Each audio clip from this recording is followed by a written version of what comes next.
I've owned the DJI Avata ProView combo for just over a week now, and it has quickly become one of my most entertaining, but also most useful FPV drones to date. I had my doubts with how pro it could really be, as it comes with the world's most unique controller, but it has managed to achieve a high status for me in a very short amount of time. Let's start off how? With the camera. The Avata sports a 1/1.7 inch sensor with 4K 60 and 10-bit color when in D-Cine-like mode. For some, the specs may mean a lot, however for me, it's all about the visual quality of the footage that I can capture with it, and if it can be used within my professional workflow. Last week, I went to 3 very different locations and played around with the motion controller to see what its cinematic capabilities were. The footage I got from just those 3 flights had me seriously impressed, and I was actually over the moon with the results. That is, until 2 days ago, when I realized I hadn't even updated my firmware, so those shots were all in 8-bit.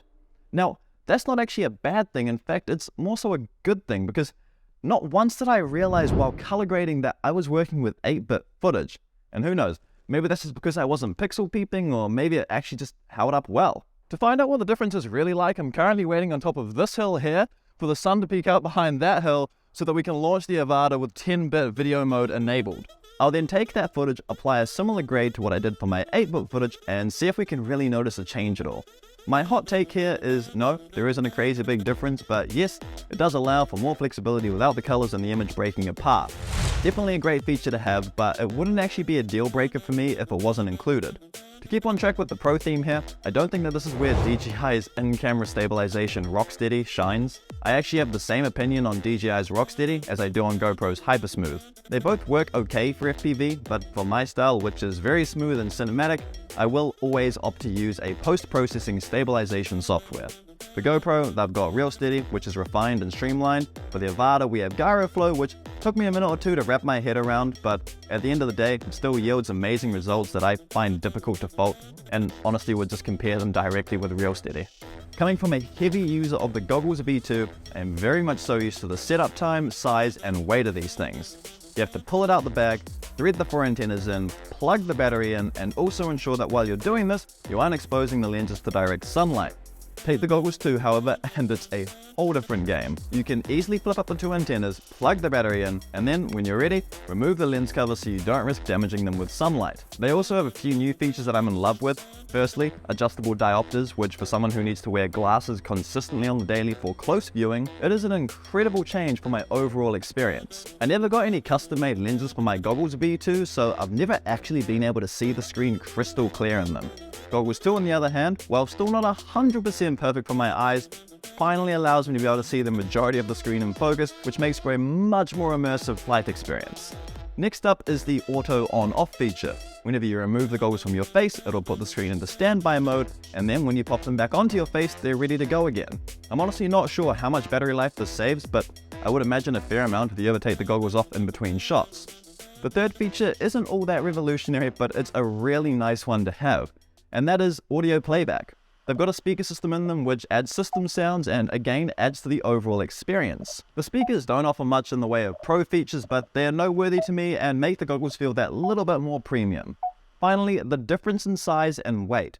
From the moment you put the V2s up next to the Goggles 2, you'll notice just how much smaller and compact the Goggles 2 are in every way possible.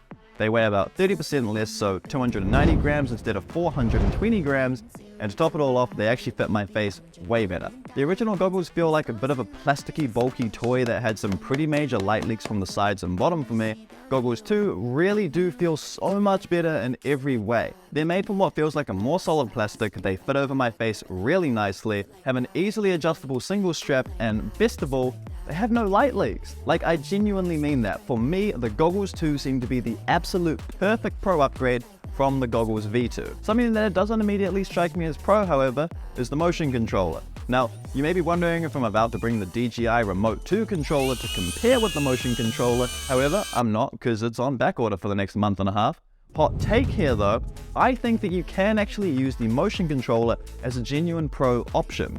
Now, I get it, the basis around this controller is to give a more immersive and fun experience, probably more aimed towards beginners too. It does both those things really well, and it does create a really fun flying experience. From a pro point of view, however, it's also extremely usable too. I personally run a creative business within the real estate industry and have already used this drone on a property shoot. Now, this is the first time that I have ever used FPV within a property video, and my clients loved it. To top it off too, it was actually only my second day of owning the Avata that I put it to use professionally, which means I had a solid 2 flights behind me with the motion controller. It goes to show just how easy to learn it really is. I'm also growing to love and maybe even rely on the auto hover and brake function too. All I have to do is let go of the accelerator trigger or hit the brake button and bingo, my hand can come off the controller and the goggles can come off my head and the drone will just stay there. Sometimes I can get seriously excited or even nervous when trying to fly in hard to capture moments. It does actually result in my hands starting to shake and have the adrenaline pumping.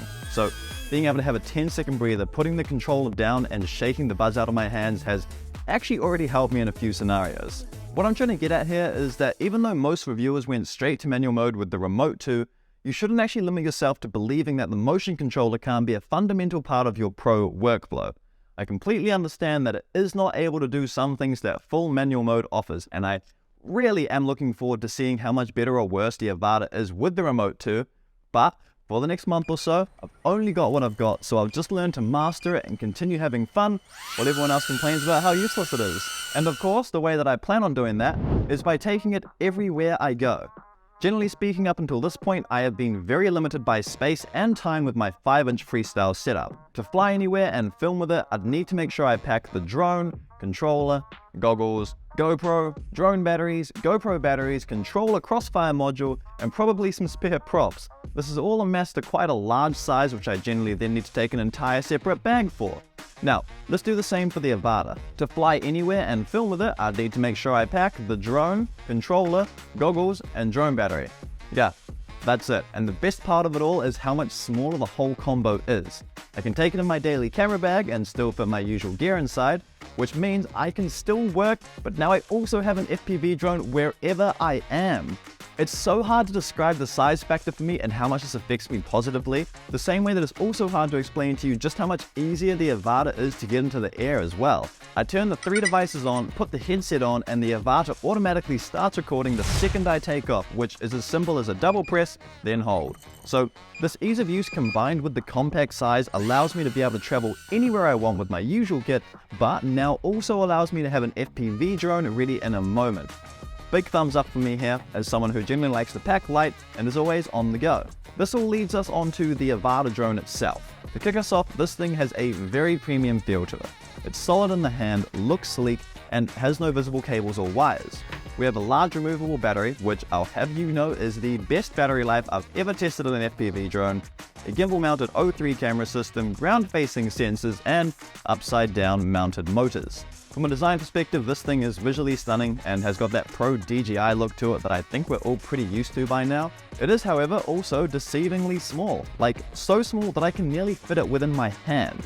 My 5-inch freestyle quad, with propellers included, would be getting close to twice its size, so I think that's a pretty impressive feature. Now, let's talk flight experience. Obviously, I've only flown this in normal and sports mode, as I don't have the controller to go into manual mode yet, but as a general, this drone seems to hold its weight really well. In comparison to my 5-inch, it does feel a little bit underpowered, but this is also not a 5-inch, I think it's closer to 3. So less power is to be expected, but I do feel like I have more micro maneuverability with it due to the lesser power anyways. In saying that, however, it's not actually super slow for a Cinewoop, as it tops out at 50k an hour in sports mode, or apparently 100k an hour in full manual mode.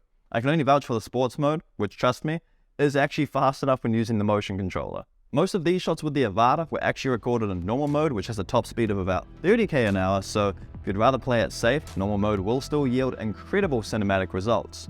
I haven't been able to see just quite how this drone performs in a non-windy environment, as literally every single time that I have flown there has been some aspect of wind, but this is a great thing really, because so far it has handled the wind perfectly fine. Now, all this flying and recording needs somewhere to be stored, right? And this is one of those problems that I think has been seriously blown out of proportion. The SD card slot is here on the drone, which means to access it you need to adjust the prop, then pop it open and grab your SD card.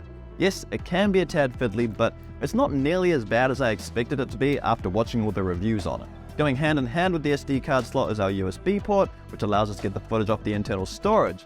Yes, that is right, internal storage. Unlike the original DJI FPV, which had no internal storage, the Avata comes with a very usable 20 gigabytes. It's got to be one of the most underrated things because honestly in the past week or so I've forgotten an SD card twice and not even noticed it as the Avata automatically started recording to the internal storage. So after all this, I'm going to leave you with my hot take. The DJI Avata ProView combo is a great kit for both beginners and pros, and you can 100% use the motion controller in a large variety of situations, both for fun or professional use. I still have a lot of testing to do with it, things like putting the Goggles 2 up against the V2s or the Avata's O3 camera up against the GoPro. So to make sure you aren't missing on any more juicy content, hit that subscribe button below, and thank you for watching.